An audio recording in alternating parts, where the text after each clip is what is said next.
4 महीने लगभग बचे हैं नीट में जी। जब हम ये वीडियो शूट कर रहे हैं। एक बहुत जनरल सा क्वेश्चन जो हमने अपने वीडियोस पे भी बहुत देखा और जो दूसरे कोचिंग वाले वीडियोस बनाते हैं उन पे भी बहुत देखा, बच्चों से बात की, जी। उनका भी बहुत बड़ा एक क्वेश्चन था कि सर कोई एक ऐसा रोड मैप बता दीजिए कि हमारा 700 प्लस जो है हम स्कोर कर पाएँ। 4 महीने में हम क्या कर सकते हैं ऐसा? वो पढ़ने वाले बच्चे पूछते हैं इस सवाल। बहुत अच्छा क्वेश्चन है आपकी तरफ से। देखिए, जो पढ़ने वाला बच्चा है, पहली बात तो ये है कि उसने एक अपने सिलेबस का मेजर पोर्शन अभी तक कर लिया होगा। अब वो टाइम आ चुका है, रिवीजन के लिए वाला टाइम है। तो इसमें लेट अस सपोज हमारे पास देखिए 4 सब्जेक्ट्स हैं, ठीक है। हमारे पास फिजिक्स है, केमिस्ट्री है, जूलॉजी प्लस बॉटनी है हमारे पास। आउट ऑफ दैट 360 मार्क्स हमारे पास बायोलॉजी के हैं जो कि और मेजर पोर्शन है। ये जो कि मेजर पोर्शन है। और मुझे नहीं लगता है कि हर किसी जो भी पढ़ने वाला बच्चा है जिसने अच्छी तरह से प्रिपरेशन करी है कि 350 से कम उसका आना नहीं चाहिए। कैसे? एनसीईआरटी पे फोकस करना है। आप प्रीवियस ईयर्स, आप कोई भी चैप्टर पढ़िए, उसके बाद आप प्रीवियस ईयर के क्वेश्चन देखिए। अवेलेबल है, हर चीज़ अवेलेबल है आजकल। तो देखिए आपका कितना हो पा रहे हैं। अगर आपके देखिए, अगर आप प्रीवियस ईयर क्वेश्चन कर पा रहे हैं तो इसका मतलब है आप सही लाइन पे जा रहे हैं। PYQs की बात PYQs की बहुत ही इंपॉर्टेंट है।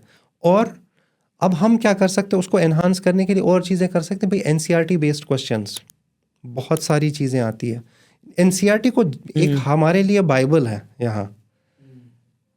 तो जितनी बार आप एनसीईआरटी को रिवाइज करेंगे उतना ही बच्चा अच्छी तरह परफॉर्म करेगा। मैं आपको बताऊं, मैं कल ही की बात है, मैं बच्चों के साथ डिस्कस कर रहा था, उनके मार्क्स वगैरह डिस्कस कर रहा था।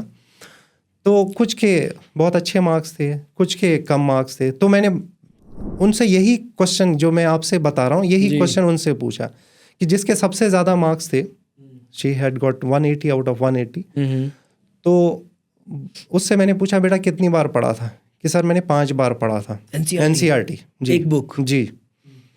और दूसरे स्टूडेंट से मैंने पूछा कि बेटा आपने कितनी बार? तो किसी ने, जिसके जितना कम आ रहा था वो उतना ही कम बता रहा स्कोर था। और जबकि मैं आपको बताऊं, एक बच्चा उसमें सब जो मेरे हिसाब से जिसके अंदर पोटेंशियल सबसे ज़्यादा है, उसके सबसे कम मार्क्स आ रहे थे। क्यों कम मार्क्स आ रहे हैं? क्योंकि वो कम उसको कर रहा था, रिवाइज कम कर रहा था, वो पढ़ उसको कम करा।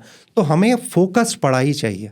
देखिए पढ़ाई बहुत तरीके की, आपको पास मटेरियल तो बहुत सारा मिल जाएगा आजकल। भर के हमारा पूरा कंपटीशन का ज़माना, मल्टीमीडिया का ज़माना, आपको रिसोर्सेज हर तरह के मिलेंगे। लेकिन पढ़ना क्या है ये डिसाइड करना, ये डिसाइसिव फैक्टर है। तो देखिए अगर नीट में बहुत अच्छी स्कोर करना है आपको, आपने टारगेट रखा है कोई 700 मार्क्स प्लस, तो पहला फर्स्ट पॉइंट तो ये होगा कि बायोलॉजी तो आपको बिल्कुल होल्ड में होनी चाहिए।